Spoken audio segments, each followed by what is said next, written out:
नमस्कार छात्रों। कल हमने औरंगजेब की आखिरी रात इस एकांकी का कथानक देखा।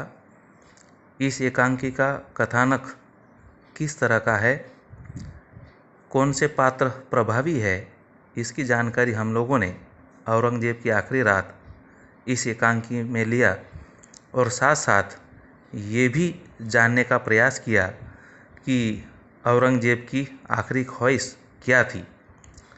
आज हम लोगों को देखना है कि औरंगजेब की आखिरी रात इस एकांकी की भाषा शैली, औरंगजेब की आखिरी रात इस एकांकी की भाषा शैली कहाँ तक सफल रही है, इसकी जानकारी आज के लेक्चर में हम लोगों को प्राप्त करनी है। तो छात्राओं, औरंगजेब की आखिरी रात एकांकी में रामकुमार वर्मा ने प्रभावी भाषा का प्रयोग किया है।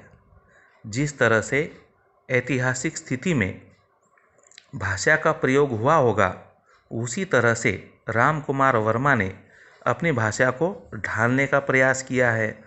मुसलमानी सल्तनत, बादशाह तथा उनके दरबारों में जिस भाषा का प्रयोग तत्कालीन स्थिति में किया गया, उसी प्रकार की भाषा रामकुमार वर्मा द्वारा प्रयुक्त की गई है।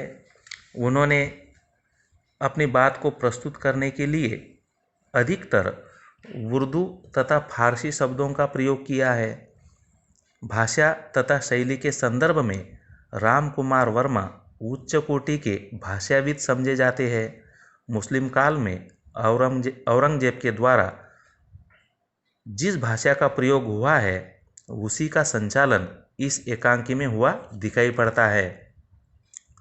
रामकुमार वर्मा ने अपनी भाषा शैली के द्वारा इस एकांकी को स्वाभाविक रूप देने का प्रयास किया है, जिसके कारण कहीं भी अवास्तविकता या झूठापन नजर नहीं आता।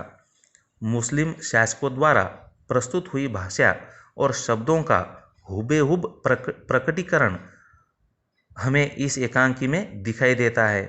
किसी भी विधा की सफलता भाषा पर निर्भर होती है। भाषा के द्वारा ही लेखक के विचारों को समझा जा सकता है। लेखक तथा एकांकीकार अपनी प्रभावी भाषा के आधार पर ही मन में उठने वाले विचारों को प्रभावी रूप से व्यक्त कर सकते हैं। इसी कारण उनके द्वारा प्रस्तुत किए गए विचारों को समझना आसान हो जाता है। औरंगजेब की आखिरी रात इस एकांकी में कहीं पर भी अवास्तविकता नजर नहीं आती।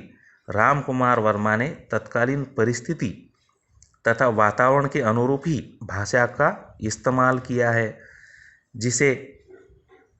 जिससे ऐसा प्रतीत होता है कि यह एकांकी हमारी आंखों के सामने खेली जा रही है या प्रस्तुत की जा रही है।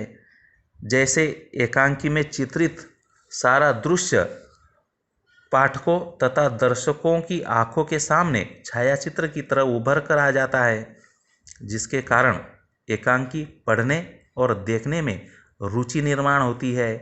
रामकुमार वर्मा ने भाषा के सभी तत्वों को समाविष्ट करके सफल बनाने का प्रयास किया है। एकांकी वहीं सफल होती है जिसको पढ़ते समय उसमें चित्रित घटना हमारे समक्ष उभर कर दिखाई पड़े। इस कार्य में रामकुमार वर्मा को सफलता मिली है। औरंगजेब की आखिरी रात एकांकी की भाषा नाटकीय तत्वों को लिए हुए है, जिससे एकांकी का कोई भी पक्ष अछूता नहीं रह पाया है। पाठक या दर्शक कहीं पर भी नासमझ या उलझी हुई स्थिति में दिखाई नहीं पड़ता। तत्कालीन सभी ऐतिहासिक तत्वों को ध्यान में रखकर रामकुमार वर्मा ने इस एकांकी को हमारे समक्ष प्रस्तुत किया है। इसके कारण एकांकी सरलता के साथ समझी जाती है और उसका अनुकरण भी हो पाता है। रामकुमार वर्मा द्वारा प्रयुक्त की गई भाषा सरल, स्वाभाविक और संक्षिप्त है, जिससे पाठक तथा दर्शक संतुष्ट हो जाते हैं। इसलिए रामकुमार वर्मा एक प्रभावी एकांकीकार के रूप में सुविख्यात है। अतः हम कह सकते हैं कि औरंगजेब की आखिरी रात एकांकी की भाषा स्वाभाविक तथा सफल है। एकांकीकार को इसमें सफलता प्राप्त हुई है। धन्यवाद।